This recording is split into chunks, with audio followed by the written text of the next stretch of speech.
This episode is brought to you by the future. Oatly had experts look into the future, which is totally possible, by the way, and then report back about what things will taste like when we get there. Learn about bold ideas, the dawn of decaf, and the rise of fiber in the Future of Taste report on Oatly.com. Welcome back to the coffee show, ladies and gentlemen. And for the last few weeks, I've been saying we've been spoiling you with guests, and today the spoiling continues because we've got none other than, I should say, Sprudge Coffee Podcaster of the Year, award-winning fermentation specialist, Lucia Solis. Welcome to the coffee show. Hi, Kirk. Thanks for having me. That's very sweet. Thank you. I'm really happy to be here. I think what really interests me about the work that you've done is that you've transitioned from the wine industry, and so often coffee is compared to the wine industry, and I guess we try and learn a lot from them. So, starting with this, what first made you get interested in wine? Because you've got, if I read correctly, a degree in Viticulture and Enology. So, yeah, what got you interested in wine, and what are viticulture and enology? Sure. So, I wish I had a more romantic answer of what got me interested in wine, but it was really my love of chemistry. I was a big fan. I had a great high school teacher, Paul Bentz, and I knew when I was 14 years old that I wanted to do something in science and particularly chemistry. So I grew up in California. I was born in Guatemala, but when I was 5 years old, my family moved to California. So I really grew up as an American in California. And I was lucky enough to go to UC Davis because it was close to where I grew up, and I was just going to be a chemistry major. And I knew that, like I said, since I was 14. And I got to UC Davis, and I was, 3 years into a chemistry degree, and I loved the science of it, but all of my work in the labs was so lonely and so isolating that I hadn't even graduated, and I was like, I already hate this job. Like, if this is my life to just be a researcher in complete isolation, I don't think I can do it. So I panicked and I thought, okay, well, I have this expensive UC Davis education, but I don't like the future. What am I going to do? And because I happened to be going to UC Davis, which is also a wine school, I was like, well, I can take all of my science work so far and apply it to winemaking. And Napa is, across the street from UC Davis. So I can go work there.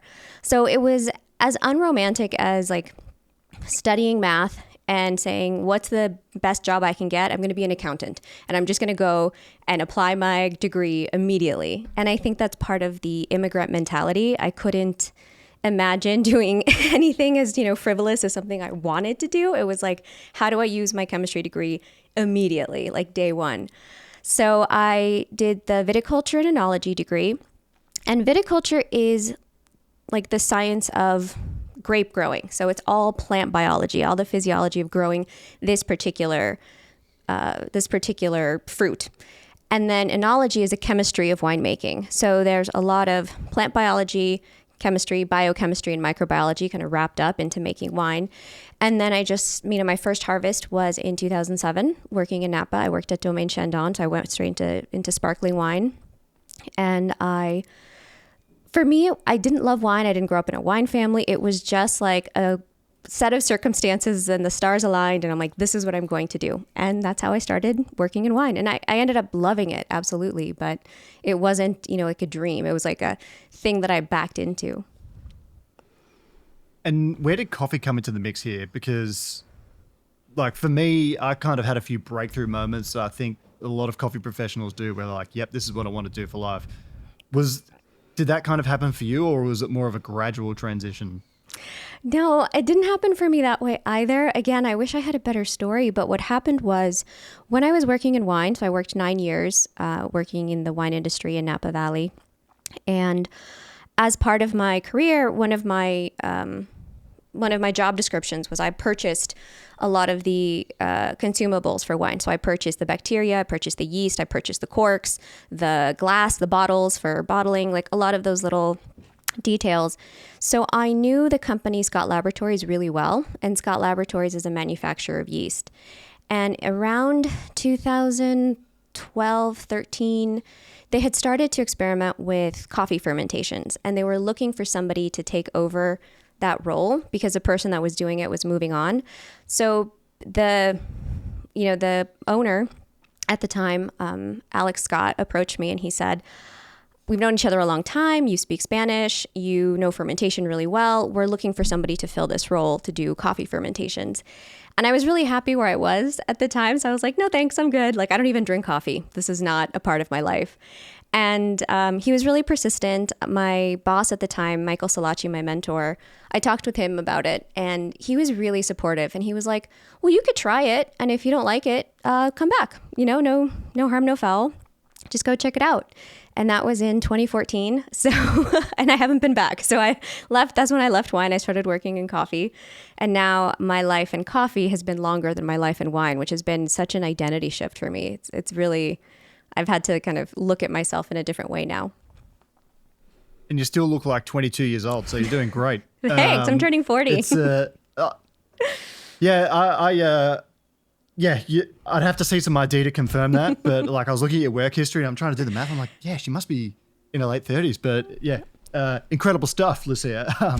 But I guess the title of today's episode that we're doing is A Beginner's Guide to Coffee Processing. So, a lot of the work that you do is to, I guess, assist people if they're getting into coffee processing or coffee farming, which in a way seems like a niche, but is it something that a lot more people are getting into nowadays?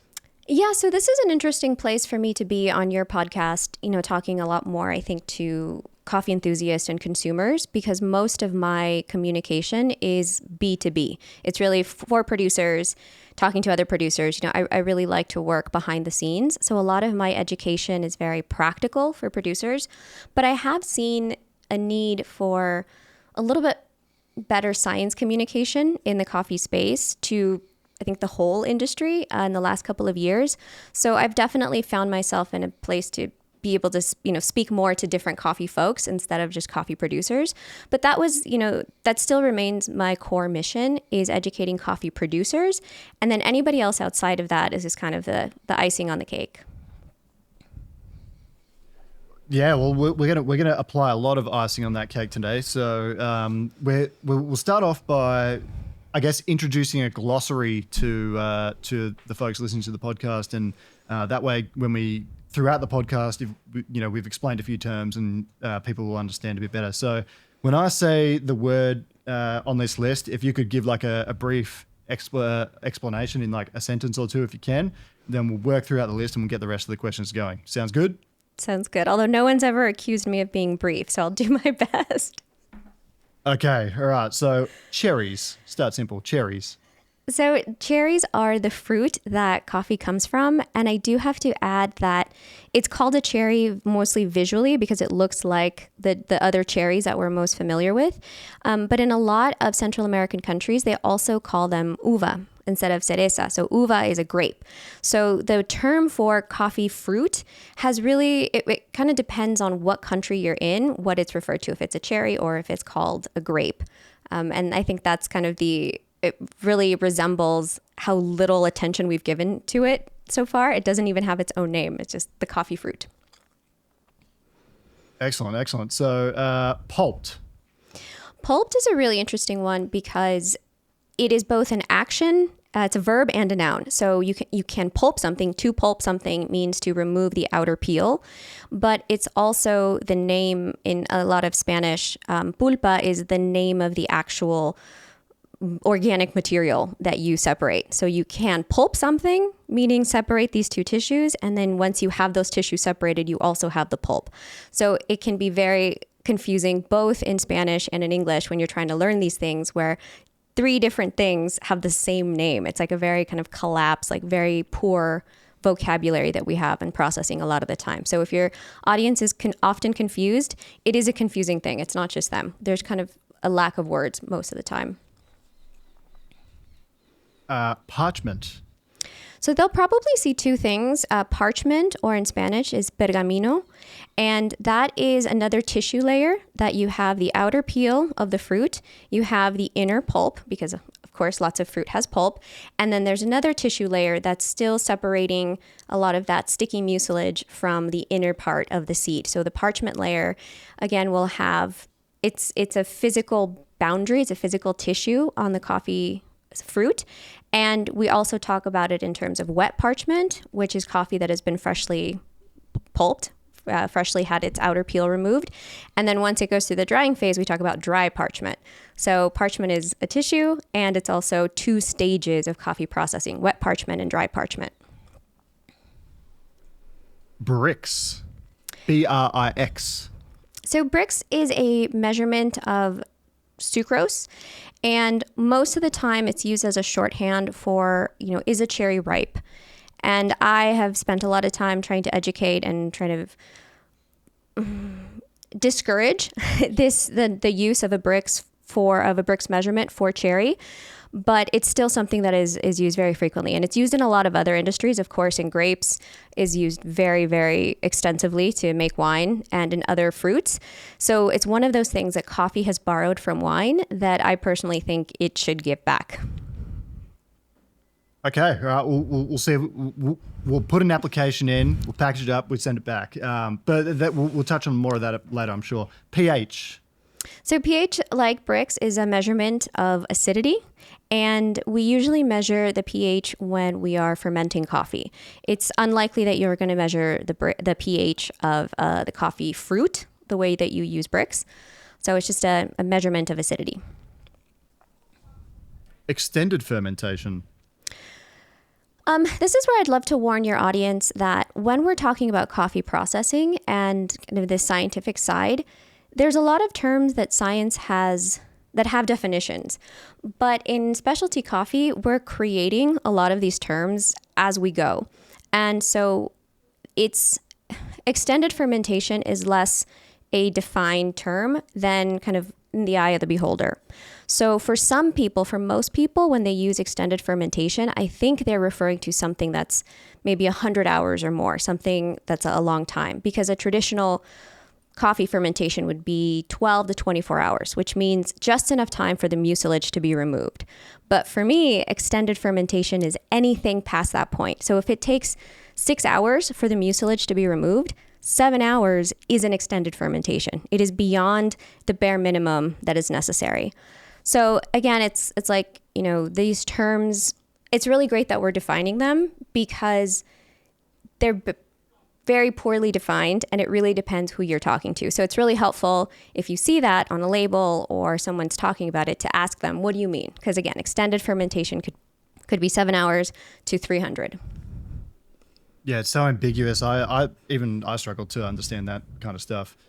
Inoculated fermentation. So this is a newer term that I think a lot of people still aren't using very much or don't agree with, but it's what I use all of the time, which is a fermentation where I am using a known microbe, whether it's a yeast or a bacteria, to add to pitch to my fermentation. So this is a method that is used in almost every other fermented food that we can think of, whether it's wine or beer or cheese or pickles or sourdough. There's a controlled fermentation where we know what microbes are doing that fermentation, that metabolism. And in coffee, I think most people don't realize that the uncontrolled wild fermentation is actually the norm. That's what most coffee is going through. So an inoculated fermentation is the rarity in coffee. And then in every other fermented food, it's the opposite. Double fermentation, and you've got in brackets here Colombia versus Kenya. Yeah, so this is going back to thinking about who is saying the term and what they mean by it. So traditionally, a fermentation is a step in coffee processing that's used to remove the mucilage. And if you talk to, historically, the goal was just get the mucilage off so I can dry the coffee and sell it and get my money. And that meant that this step was done inside of a tank, usually. And what happened was people didn't do anything. You didn't have to try to ferment the coffee. It just fermented. It was basically rotting. The mucilage was rotting away. And because of this step of having it in a fermentation tank, people thought that anything that happened in the tank was fermentation. So in Kenya, there is an initial phase where the coffee is pulped. So the outer peel is removed and it's put into a tank, and they just wait and, hands off. And in 24 12 to 24 hours, the mucilage is gone. And what happened was they were having a bottleneck and not able to get that coffee out onto the patio quickly. And so they started to fill the tanks with water to slow down that decomposition, to kind of gain time to go out into the patio. And they would call that a double fermentation because there were 2 steps in the tank. There was a dry and then the wet phase. And so that double fermentation created a really great flavor because it kind of mellowed out the first part, and that name stuck. Then fast forward, I don't know how many years later, but now if you go to Colombia, what I'm seeing a lot more in Colombia is there is fermentation in cherries. So the cherries are either submerged underwater or put into bags. And there's a process with the cherries. Then that coffee is pulped, so the peel is removed, and they do another process with the mucilage, with that pulped coffee. And so that's a double fermentation. And it's 2 completely different processes with completely different flavor outcomes using the exact same term.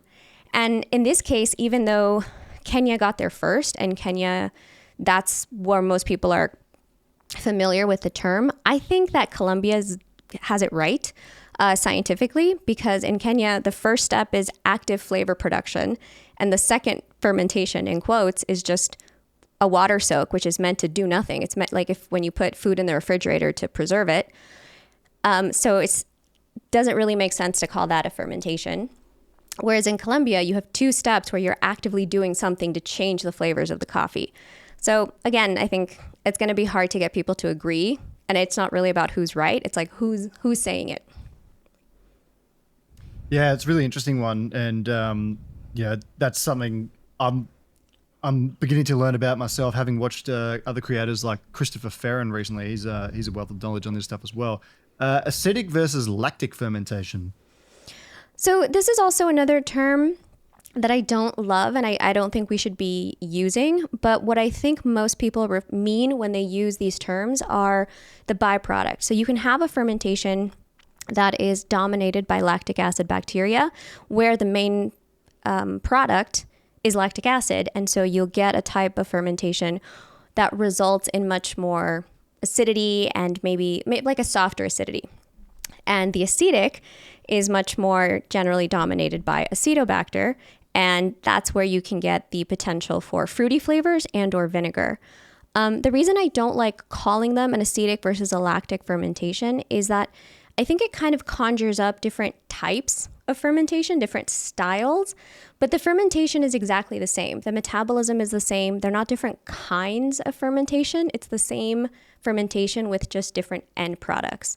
So I think this is a case in coffee where we're adding more terms, but we're not adding more clarity. And I think jargon is meant to make things easier and, like a shortcut for communication.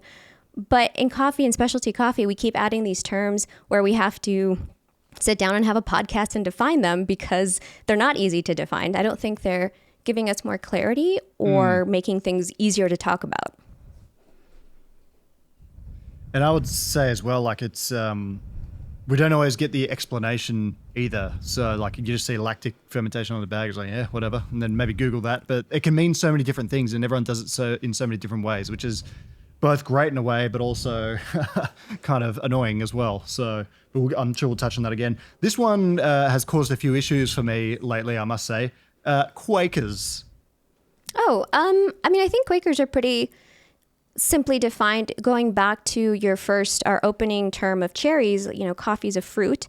And I'm kind of a stickler for calling coffee seeds so that we remember that it's a seed and that seed has a metabolism instead of saying coffee beans. But a Quaker is an undeveloped seed, which can happen for a multitude of reasons. It can be weather related. It can be a disease that befell the plant. It can be maybe picking it before it was, perfectly ripe. There's a lot of reasons why this seed would not develop. So I'm curious why it's been giving you trouble. Because I posted a reel of Scott Rao explaining how he removed Quakers, and it caused a lot of conjecture. He said sometimes he removes up to 20% of the beans, and which is on the higher end. But if you try Scott's coffee, it's always tasting fantastic. So, but there's a lot of conjecture about that in the community. And I gave an example to Christopher Farron recently. There was the world barista champion from 2022, Anthony Douglas. That was probably the most Quaker ridden coffee I've ever seen. And he sorted it so well to the point where he actually he won the world barista championship. So the people attacking Scott is where the issues have come from. But yeah. So wet mill. So the wet mill is the place where I work, and then other terms that people may see. Wet mill is very specific to Central America, also a beneficio, and in Africa it's most commonly known as a washing station. So all those three are the exact same thing: a washing station, a wet mill, and a beneficio. And that is the place where the transformation happens, where you take a fresh fruit, which spoils really quickly and has very little value, and you transform it into green coffee that you can store for a long time and ship to other places. So beneficio in Spanish means like a benefit. So this is where we benefit the fruit to become a higher value product. And then finally, inoculation, co-ferment, infused, all in one. So all of these three terms, kind of going back to the idea that this may be things that your audience is starting to see coming up in competitions, coming up in blogs, coming up on in discussions. And these are terms that are not very well defined. So I'm just, throwing my hat in the ring and saying this is how I propose we define them, because there's not one organizing body. Thankfully, there's not one organizing body that's like being the word police for these terms.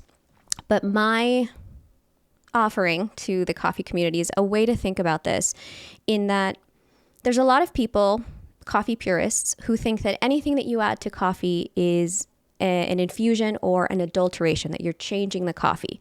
So that means whether you are adding cinnamon, whether you are adding flavor crystals, whether you are adding yeast, anything that is foreign is an adulteration of coffee. And I don't think this serves the community very well. I don't think this is a good way to think about it.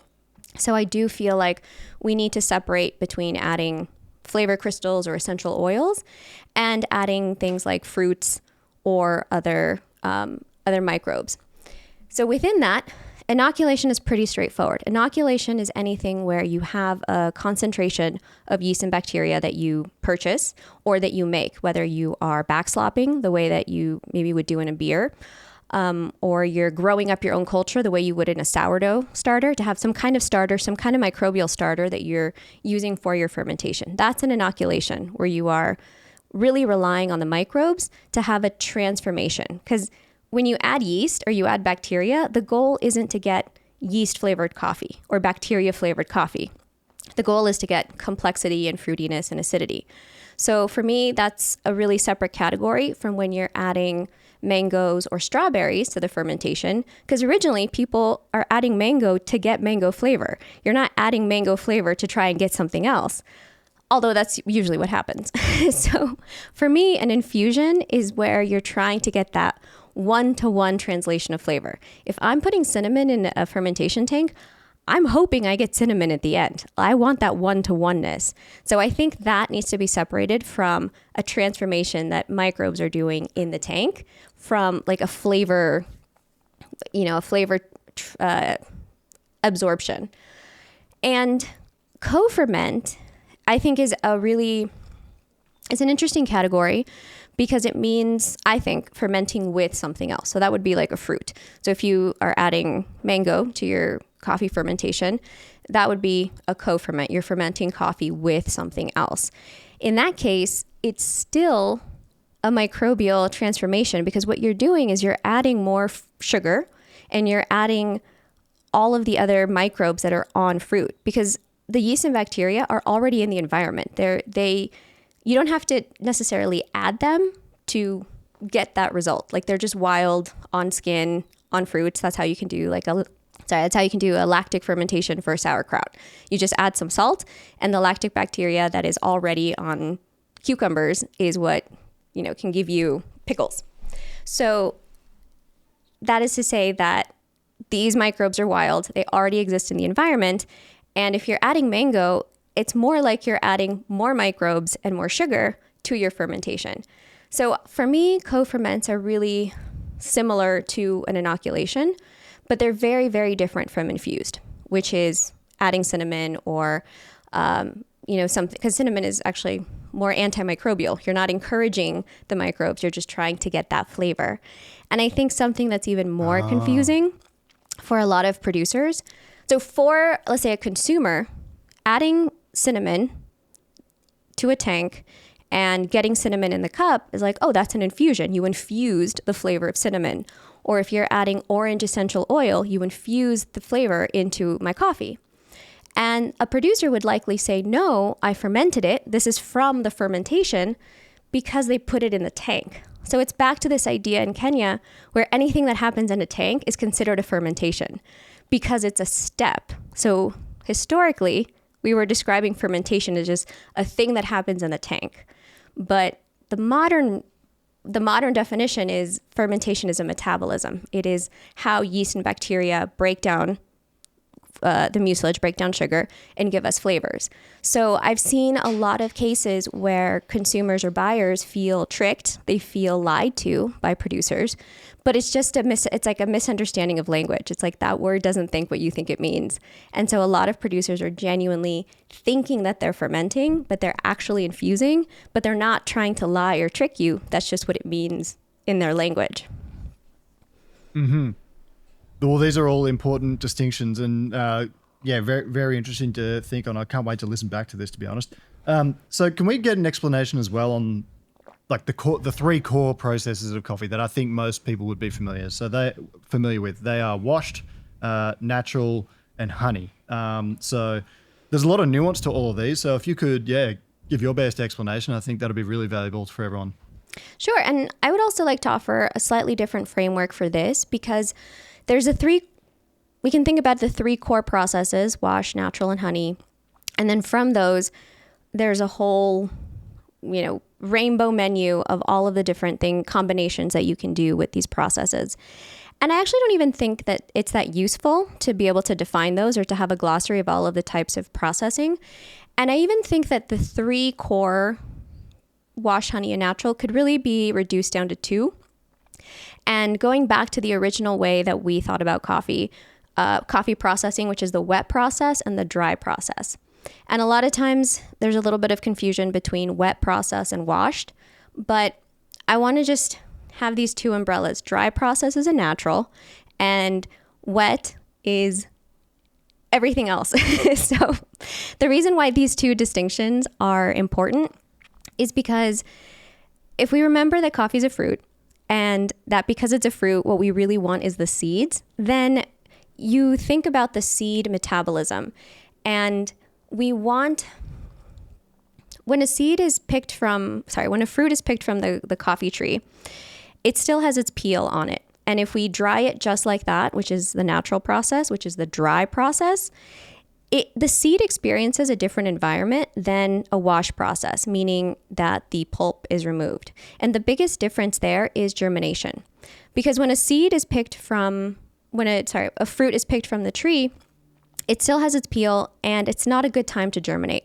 Because if it starts to try to germinate, it still has all of these physical barriers and the seed is just going to waste its energy. So it has kind of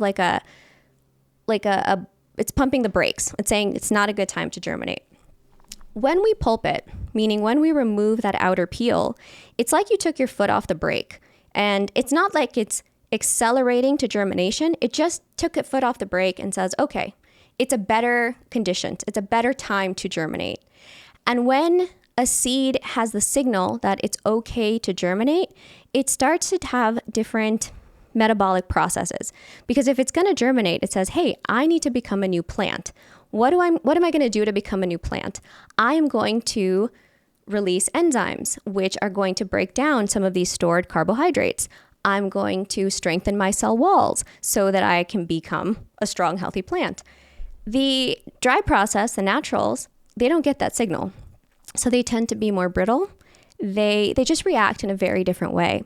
So all of these things that we, as processors, think we're doing to the coffee seed, by doing a soak, by doing a extended fermentation, by doing thermoshock, by changing the temperature. All of these things are really secondary to that really big signal that the seed gets of germinate or don't germinate. So I really like to keep it in the wet and dry in terms of what impacts it has on flavor. And the honey is a wet process. It has its peel removed, and it just keeps its mucilage a little bit longer. It dries with its mucilage on. So yeah, a lot of people like to think of that as a third way because it's kind of intermediary between our pulped and then also our natural because it dries with it. But I don't think we really need to make that distinction. I like distilling it down to 2 and then kind of having, nuances for different ones. I think there's like a lot of value in that. And, if we categorize it as like, honey and things like that, maybe we're not telling the full story. We're simplifying it too much. So, having those 2 categories and then delineating from that, wherever you go, it's probably a lot of value in that. Well, and I think it's like in some places we could stand to simplify more. And especially in a lot of places like with honeys, I think we're overcomplicating it. So I don't think honey needs to be like its own distinct category because then it opens up these like doorways of, I think you had, white, yellow, red, purple honey, black honey, that gives the impression that these are different processes. It gives the impression that there's more difference in these, but there's very little difference. Most of that tends to be a sun reaction. So if you have your coffee fruit and you remove the peel and you have this mucilage layer still on your fruit, different varieties will have different thicknesses. Some have a lot of mucilage, some have a little bit less. It's very genetically determined. And depending on how much mucilage is left, you will get different oxidation reactions. So if you have a really small amount of mucilage because genetics of the variety or because maybe your pulper was too aggressive and efficient and it washed off a lot of the mucilage, when you put it in the sun, it's not going to oxidize that much. And so you get a white or a yellow honey. You get a very light oxidation effect. If you leave more mucilage on there, that's when you get to the red, purple, or black because you have much more material to oxidize and change color. But when you talk to most producers, those color changes don't reliably result in differences in the cup or different, in reliable flavor differences. And I think that it persists just because of our Instagram culture. Like it's a cool picture and it's kind of like we're reverse engineering something. And so I feel like it's kind of like a superstition. Like when you play a game and you look at what you did right and you're like, these are my lucky underwear. Now for every single game, I have to wear my lucky underwear. It's that kind of superstition that I think led to this white, yellow, red, purple honey. It's like it worked really well one time. Someone said that's what it is. And then they reverse engineered. And now when people try to replicate it, there's very, very little success rate. That's an interesting point. And, one other thing I kind of thought of as you were answering that is like, say for example, black honey, if we recognize that as a process and we fit it into the wet category, right? One interesting thing about it is it kind of has this natural or dry process flavor profile a lot of the time. That's been my kind of experience. So could that be like a suggestion that you can kind of get similar profiles by going down, different roads in terms of wet and dry, but then having a different sub process, I guess, of the wet process? 100%. And this is what I dedicate my life to. If your audience, I'm sure your audience would have no reason to know this, but I am a coffee consultant and I work with coffee producers one-on-one. And then I also teach a fermentation class or fermentation workshop where for a week producers come and just we learn and do fermentation together. So I've been processing coffee myself for 10 years in 15 different countries. So I have a very good baseline of how it's done in a lot of different places. So I don't just work with my own coffee. I work with a lot of different size producers, different varieties, different locations. And my biggest gripe with the way that we're marketing coffee on the consumer side is that we're so focused on describing a process and thinking that the flavor is due to that process that we're really missing the opportunity to explore different flavors and to give producers flexibility. So to your point, black honey can taste exactly like a natural, and it can taste exactly like a washed, because it's not the process that gives it the flavor, it's the microbes. And if we know what those microbes are, we can mix and match. And so one of my more recent endeavors has been making a natural that tastes like a wash coffee. Like, we know that wash coffees are generally dominated by bacteria and dry processed coffees are dominated by yeast. So if we can just take those yeast and put it in a wet tank and pulped coffee, I can get a coffee that tastes like a natural, but it's made in a tank. Or I can do a dry process that tastes like a washed. And I think it makes some people nervous. They're like, well, I don't want to be tricked. I want to pay for what I'm asking for. But the point isn't to trick people and to get different flavors. It's to give producers options. So let's say a producer, because of climate change, no longer has as much access to fresh water. They can't do the wet process very well anymore, and they need to switch. But it allows them to do a dry process and still give their buyer the same profile that they were used to buying. So it's to be able to give producers flexibility in a changing climate, not to trick people. And that's why I think we need to focus less on process, because the point is, good tasting coffee. I want to jump to your thoughts on anaerobic fermentation now. And I think very interestingly, watching some videos that you appeared in, you kind of made this, you've kind of explained that the way we use the term anaerobic fermentation might actually be misapplied quite a lot of the time. And there's a very interesting reason for that. So could you explain a little more on that? Sure. So it's this issue where the specialty coffee industry is a young industry. So there's a lot of passion and a lot of people that are really interested in coffee, but not a lot of technical background. And the problem is when we try to use scientific words as enthusiasts, and we're talking to scientists and they don't have the same definition that we do. So fermentation is one of those, because a fermentation, again, is a metabolism. It means it's how yeast and bacteria break down, digest sugar, and they produce alcohol, carbon dioxide, and a bunch of other aromatic compounds, precursors that we can taste. And so that process, that digestion, does not involve oxygen. So any fermentation is anaerobic. That process doesn't need oxygen to exist. So when you say an anaerobic fermentation, you think you're sounding smarter, but it just kind of shows you don't really know what's happening. You don't know that it's a metabolism. And when we use it to try to describe a flavor, we're kind of misattributing the thing that gave us the flavor.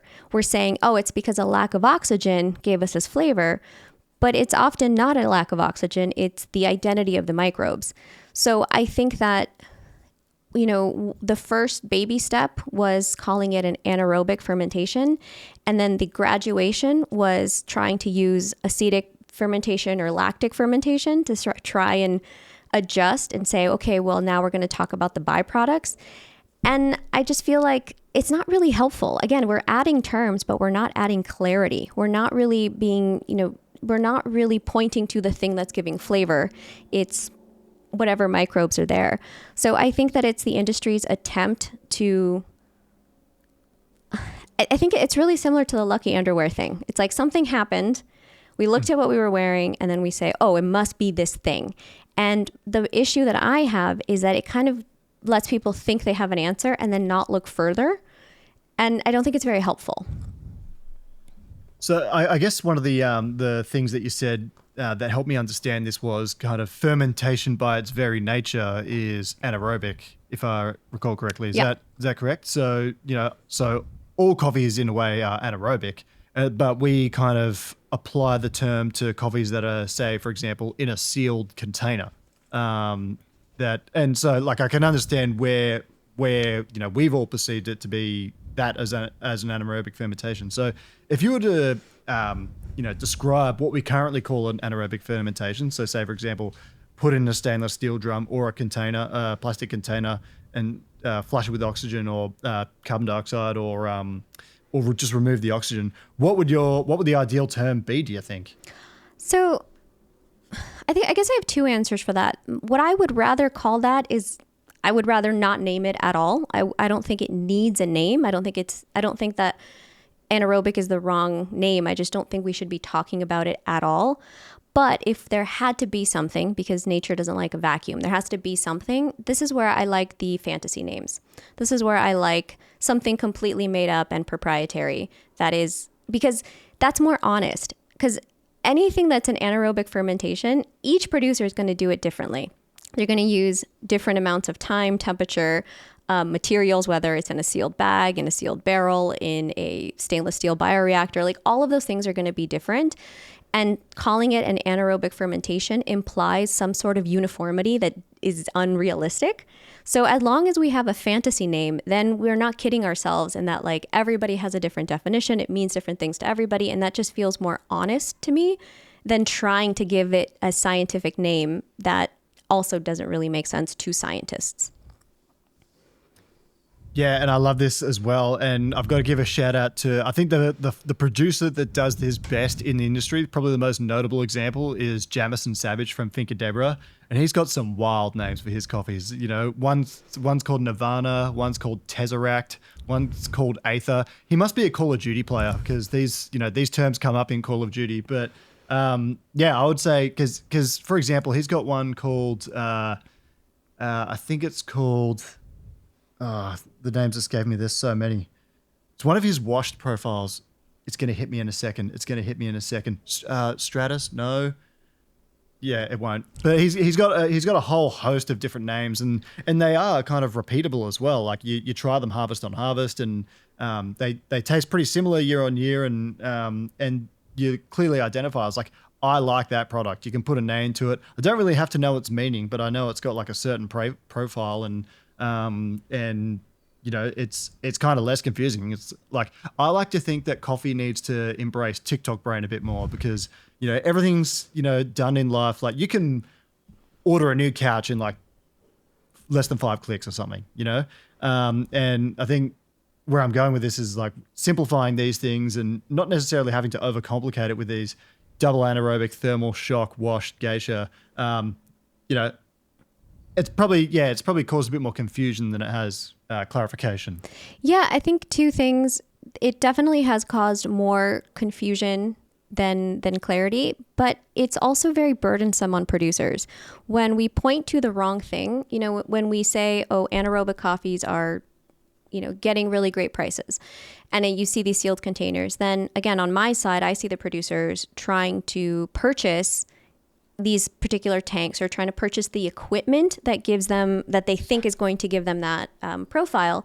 And because we've been pointing to the wrong thing, it's not the sealed container that's giving the coffee the flavor, it's those microbes, then I'm seeing a lot of producers who are spending money they don't really have to try and reach a thing that they were never going to be successful in anyway, because we've, again, with our bad labeling, have been pointing to the wrong thing. It's that lucky underwear. And I think that when you're saying that Jamison's processes are reproducible, I would amend that to say they're reproducible to him. Like he can have that consistency with those processes. If he just instead described the process and somebody else in a completely different country with different circumstances tried to follow the recipe, they wouldn't get the same outcome. And that's why I think having those really long names to describe processing isn't really helpful. Like that's not the best way to add value to the coffee. I think it's a failed experiment. That was the idea. The idea was we were going to empower producers to add more value to their coffee, have an identity. And I just don't think it's worked out very well. I think it's worked out for very few people, you know, maybe 20 producers in the world that are really benefiting from this. And the 250 million, you know, other producers are just left out. Yeah, I totally agree. And it's a very interesting point. I want to shift back to a question that I had here, which was, if someone is listening to this, and it could be a coffee producer, we get people in coffee producing countries listening to this, or if someone's got the idea of wanting to, you know, leave their life behind and move to Guatemala and start a coffee farm, where would you start? Like, if what's the journey from starting a coffee farm to getting cherry and processing it?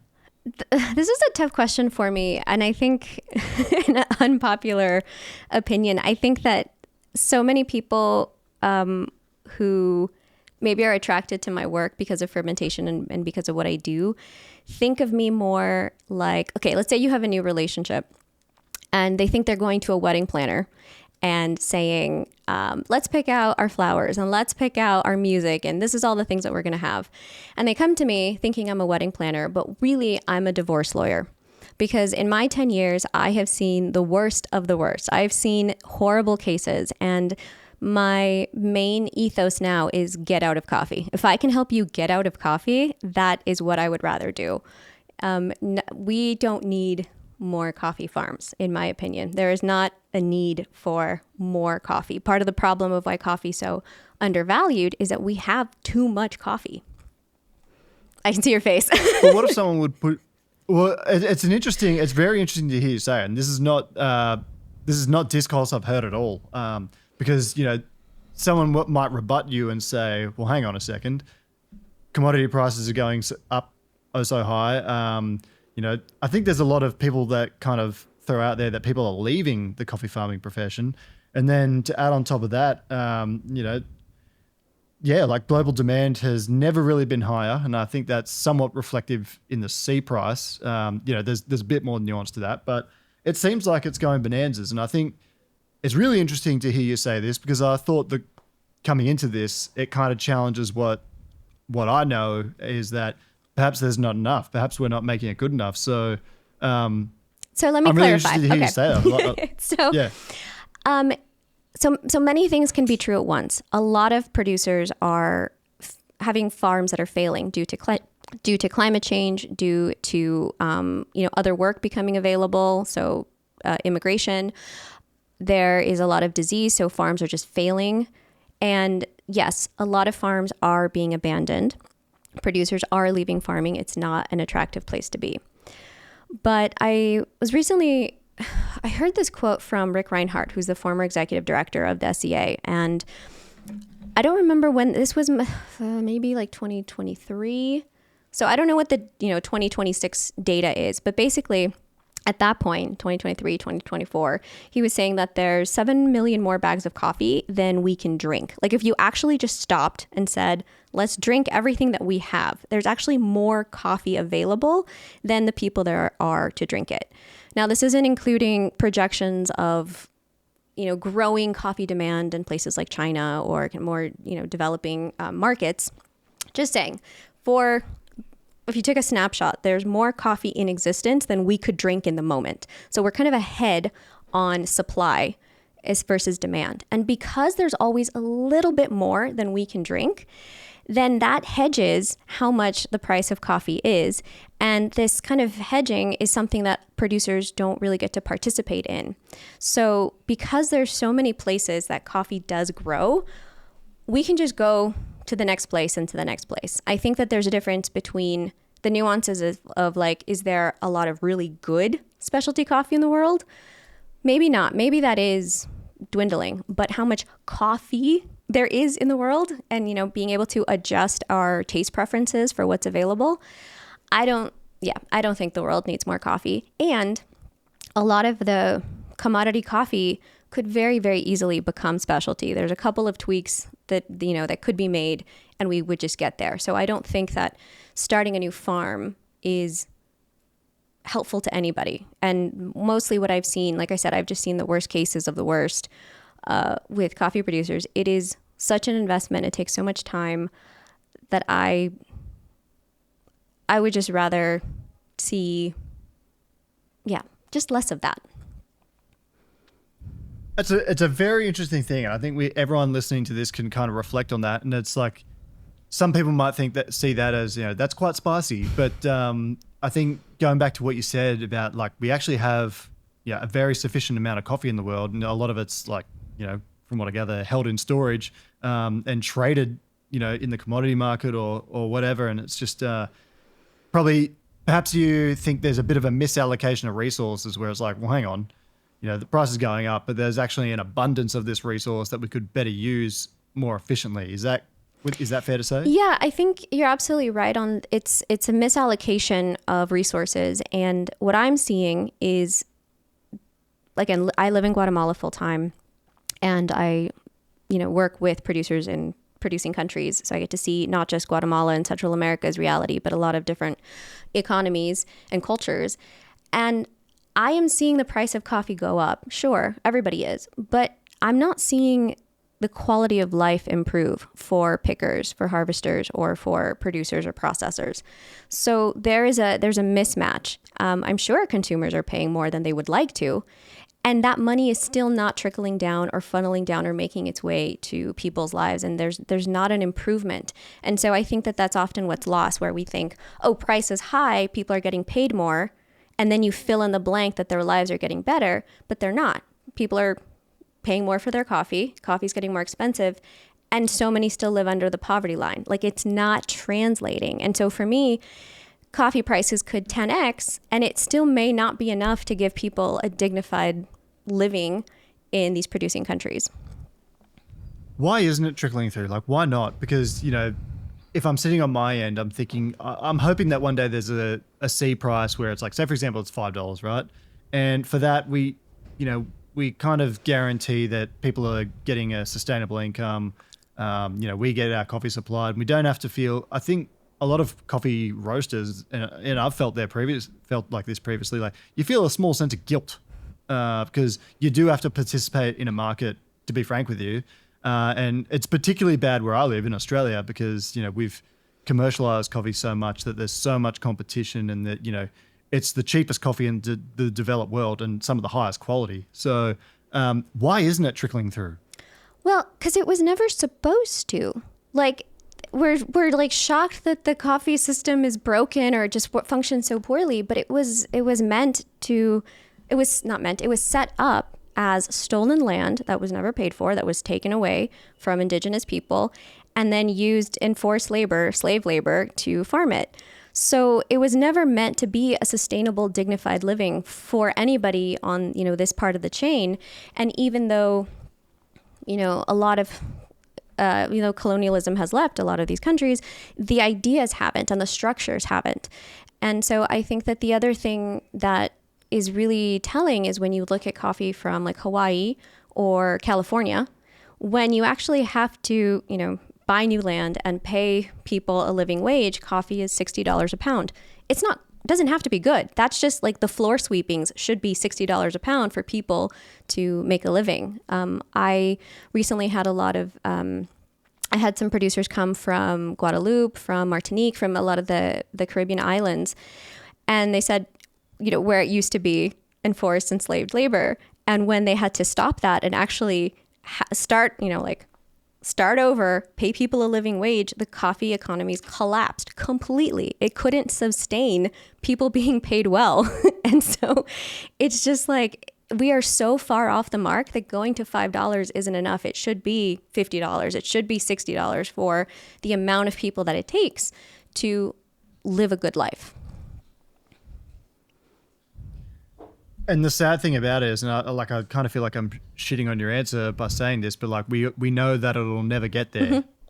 So that's why my answer is don't have more coffee. Like I don't imagine that we could get to equity by changing the current system. So I'm always trying to escape the system instead of improving it. Just don't participate.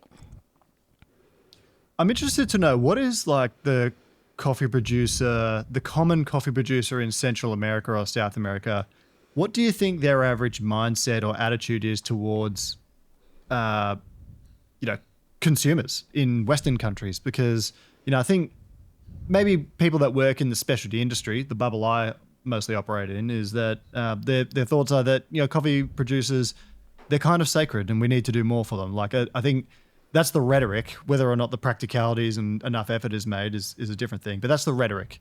So what's like, I'm curious to know, what do you think the common farmer in Central America thinks of, the coffee consumer over here. And I'd really appreciate as honest and as blunt an answer as you've got.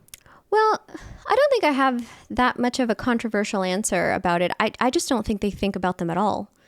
They're not thinking about the coffee consumer because so few coffee pickers, at least where I work, are even aware of the supply chain, are even aware of like how far coffee travels, all of the hands that it moves through, all of the steps that it goes through, the final price. Most of them are just, they're thinking about food on the table today. They're thinking about my kids today. They're not really thinking about the injustices or the power imbalance. They're just trying to survive. It's like I work, I get my money today, and I take care of what's directly in front of me. I think that even your question implies some kind of luxury to be able to think about things that are not immediate survival in the moment. Yeah, and we have this kind of ongoing issue in Australia. So we just had the Australia Day, right? And for a lot of people in Australia, for the Indigenous Australians, they call it Invasion Day because it commemorates the day that the British landed in Australia and colonised it. And anyway, so long story short, there's a lot of heated debate about that. And I think what everyone misses in these discussions, and yes, we have a colonial scars in Australia as well. And, the way we treated the native population is, appalling. And the hangover effects are still lingering today. But I guess what we probably don't appreciate enough is that, well, hang on, everyone's got a really, really high standard of living here. I went to Jakarta last year, and I, honestly was shocked at some of the conditions that people live in, and then traveled to some coffee farms, and again, shocked at some of the conditions that people are living in. And we do have that luxury, and I don't say this to guilt people. I don't know if that's really my vibe, but you should really appreciate it as much as you do, because there's, I'm sure in Guatemala the conditions aren't as nice as Melbourne, Sydney, LA, whatever. No, absolutely, and you're right. It's not about guilt; it's about awareness, and just knowing if we say we care about where our food comes from, where our tomatoes come from, and where our meat comes from, coffee's subject to a lot of bullshit. And so I think that if we want to be people that care about these things, then this is a place to, put some effort and awareness. And yeah, absolutely right. The people that are responsible for bringing the coffee to you are not living well. So many of them, millions and millions of people, are not living well. And high coffee prices aren't enough to compensate for that. Because again, the structure is so rotten. The whole coffee has to go so far and go through so many processes. I think it's definitely challenging. It's sometimes a miracle as well. I went to Bolivia a few years ago, and the journey from La Paz to Caranavi is, I think it's like 150 kilometers, but it's a 7 to 9 hour drive. And, I thought I was going to die because we were driving along this, cliff. And it was really rainy. We probably shouldn't have made the drive, but rocks are falling down, and you're watching it happen in the car next to you. And like I dead set thought I was going to die. And it was, and I say this because like just the lack of infrastructure to even transport things and get mill equipment, and like I don't know how it gets done. Exactly. It's a Sorry, I lived in Colombia before a couple of years before moving to Guatemala to do processing. So I was living in a remote area in Risaralda is the region. And those were the roads. Those were the only roads. They really lack infrastructure. And so, when we think about, it might be difficult for somebody listening to this to say, well, if the price is $3 or $4 per pound and now you're paying 10, let's say we make a big jump, or maybe you're paying $15 per pound. How does that not make a difference? And what I'm telling you is that for some people, sure, maybe for the importer, for the exporter, maybe some of the producers, but the producer is still not necessarily who I'm talking about. I'm talking about the coffee pickers, right? I'm talking about the people that are actually in charge of bringing this coffee to the mill and working at the mill. That for them, their money usually doesn't increase like that directly. Like, oh, we got paid so much more per pound this time, so everybody gets a raise. Like that rarely happens. And in a lot of communities, if they were getting paid more money, what I've seen is that there's not always places to spend it. So if somebody got more money, it's not like there's a school that's built there that they can send their kids to. It's not like they have, hospitals that they could go and spend their money on. So a lot of the times in some of these really small rural communities, more money ends up being an issue because it means, okay, I have more money, I'm going to go spend it on alcohol or buying processed foods, because it's not a lot of options. It's like, it's not just about getting more money. It's about the government having more infrastructure for people to do something with that money. If there's not a bank, like they're not having, bank accounts where you can save your money and, save up for the future. It's like, it's very different cultures and very different economies. And so I think one of the challenges is, applying our current like structure and perspective to other cultures without understanding their challenges. Like price is really a poor replacement for quality of life. That's a really interesting point, and I guess you're in a really good position to explain this as well, having lived in Los Angeles and worked there and things like that, then in the Napa Valley, and then coming to Guatemala. It's like very contrasting. So that's really interesting to hear. I'm curious to know, like, as a coffee producer and processor yourself, what do you kind of wish that more people drinking the coffee knew about it? Like, would it be how it was grown, what gave it the flavor? Like what if you could impart on them one thing, what would you prefer it be? I think it goes back to the concept of awareness, and I would love more people to just pay attention to their coffee. I definitely wouldn't side on the, valuing the flavor or valuing the varietal or anything like that, but maybe just marveling at like the journey, like how far coffee has to travel, how many hands it goes through, like what a miracle it is that this plant got from point A to point B to get to your cup, and just be more in awe of such a unique product that is so ubiquitous and kind of, I don't know, I like to say coffee is both ubiquitous and anonymous. It's like it's everywhere and we know so little about it. So many people love coffee and, barely know that it's a fruit or how far it has to travel or all of these things. So I would just love for people to appreciate their coffee more. It's amazing that we get to have this beautiful beverage at all. I always like what Jerry Seinfeld said on that talk show. I can't remember which one, but he's like, coffee's the greatest thing that you remember in your life. It doesn't betray you. It's always there for you. You get to enjoy it each day. It's consistently there for you. So I'm with him on that one. I've got a bit of a hypothetical scenario to paint for you here. And I want you to imagine you've just won the US Mega Lotto, right? So $1 billion in the lotto. You've got enough money to, develop the community around you, so you don't need to worry about investing it there. So you've got enough money for Lucia Solis to just have a coffee playground of a coffee farm, right? What would you develop with just pretty much no budget at all?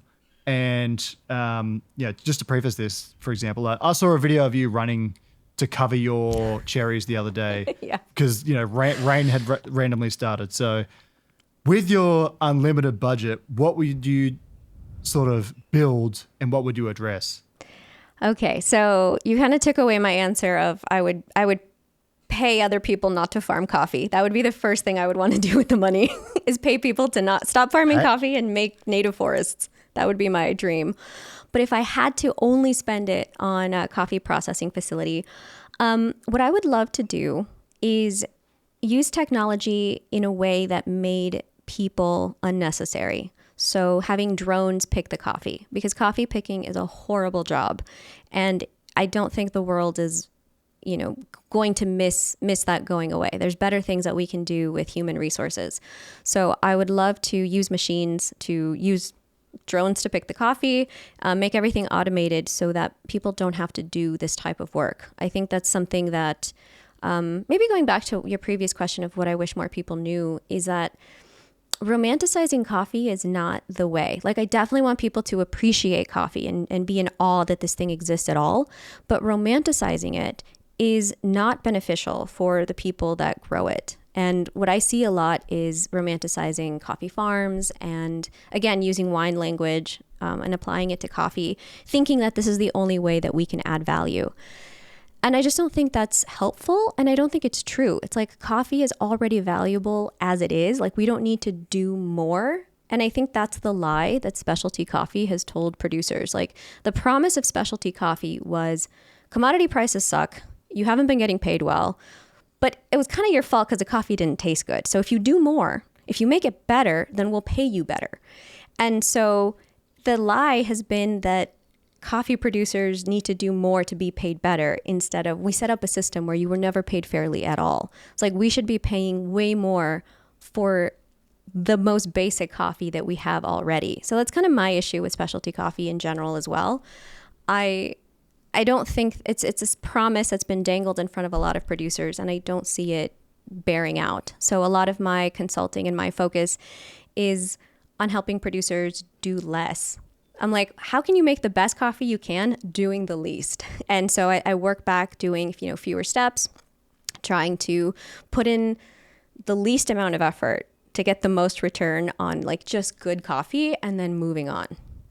So I think maybe something that a lot of people don't realize about me. When I'm consulting with producers, I'm not trying to help them increase their score. I'm like, do you already have an 85? Great. Can we make that 85 in 12 hours instead of 100? And then you can go like take a nap and like do something else instead of like, hey, let's spend 100 more hours making that 85 and 86.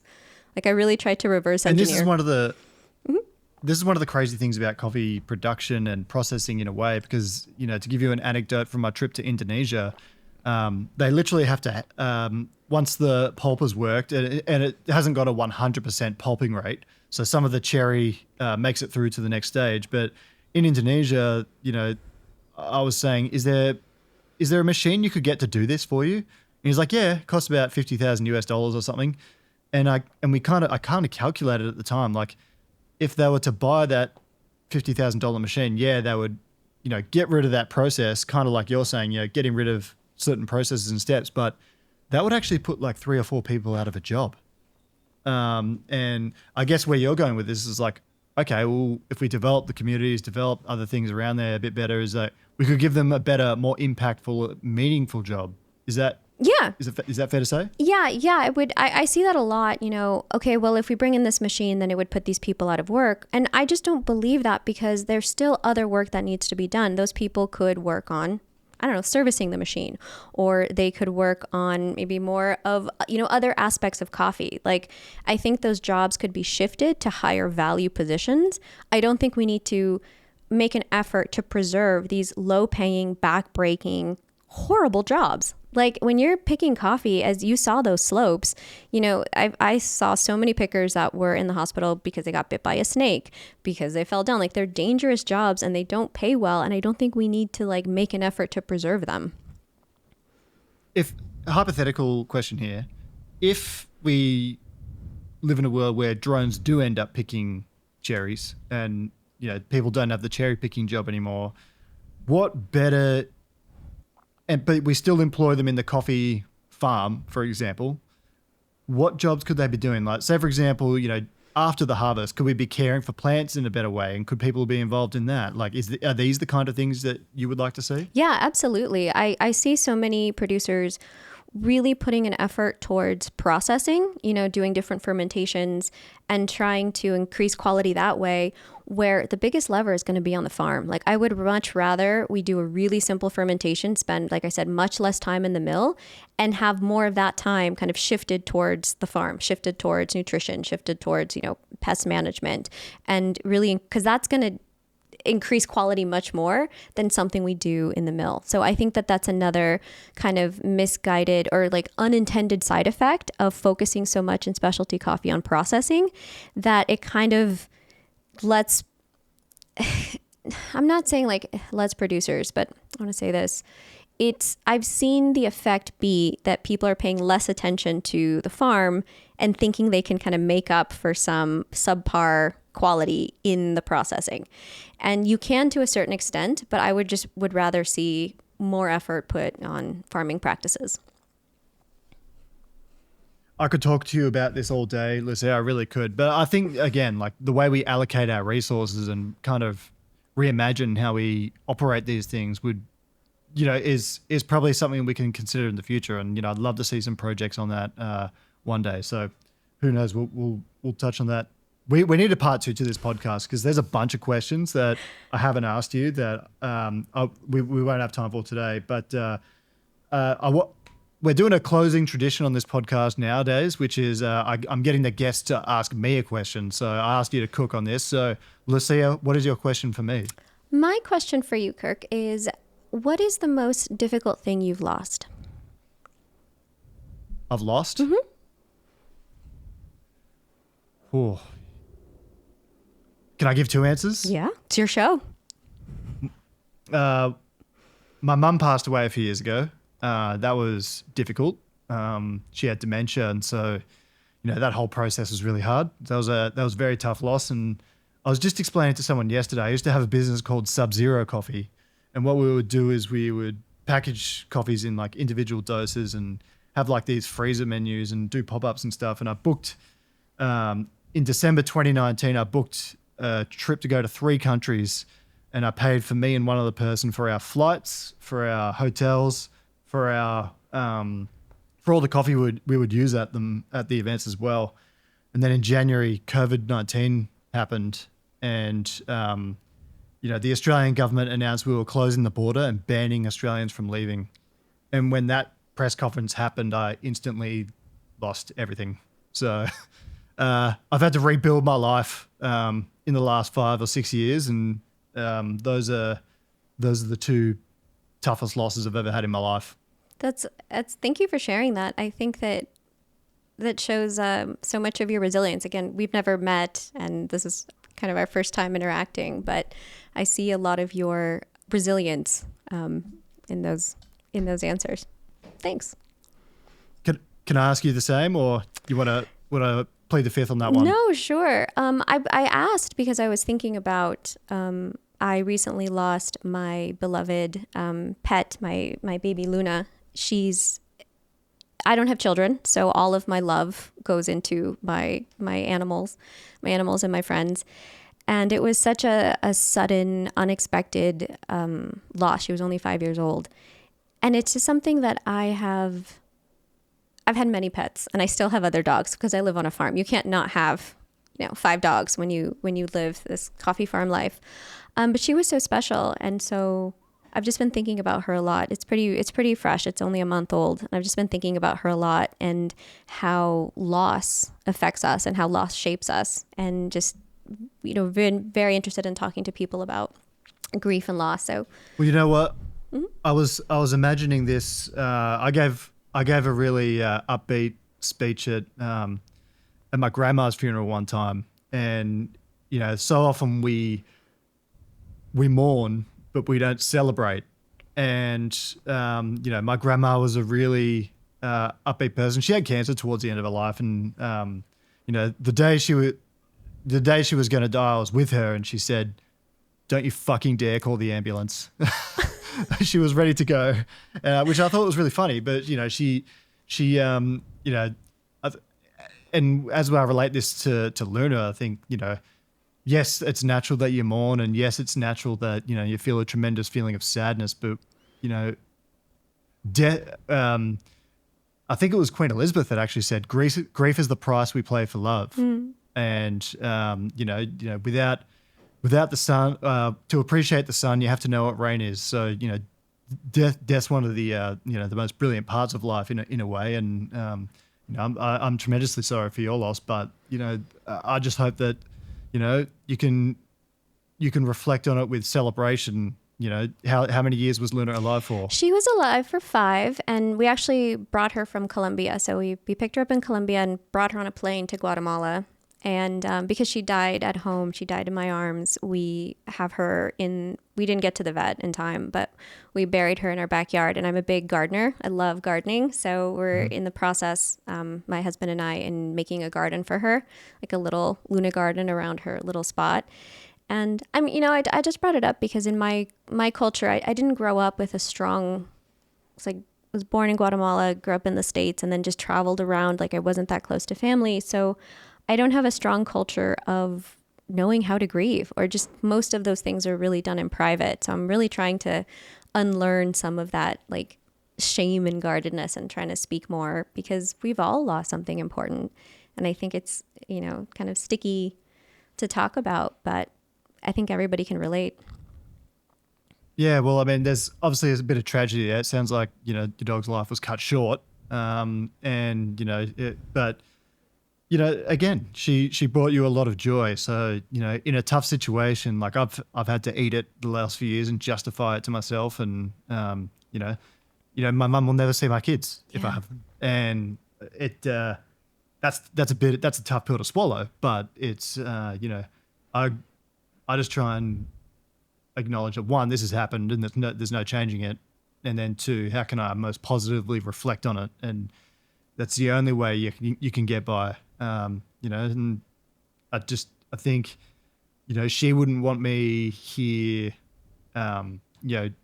crying over her for the next 2 decades. You know what I mean? So I just try and take from that. But everyone grieves differently, and I hope that you can transition from the mourning phase to the celebrating phase. Yeah, it's a process, and the garden is helping.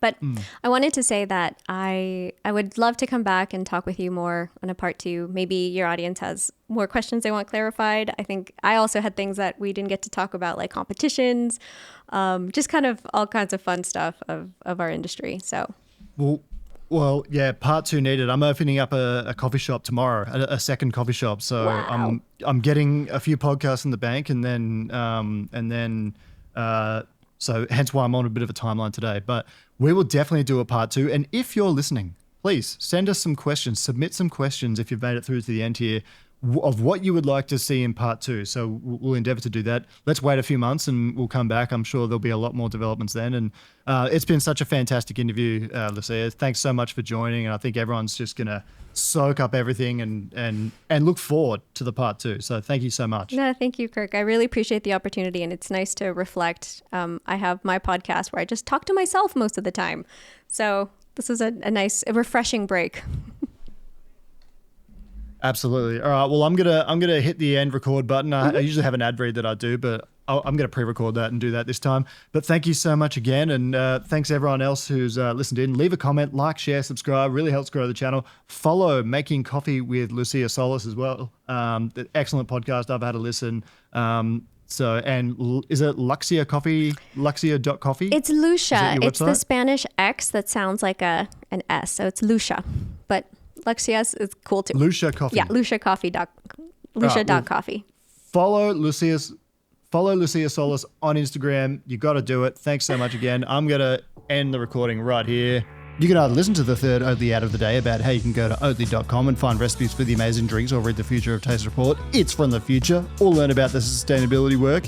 Or you can press the 15-sec forward button on your pod playing device. It's totally up to you.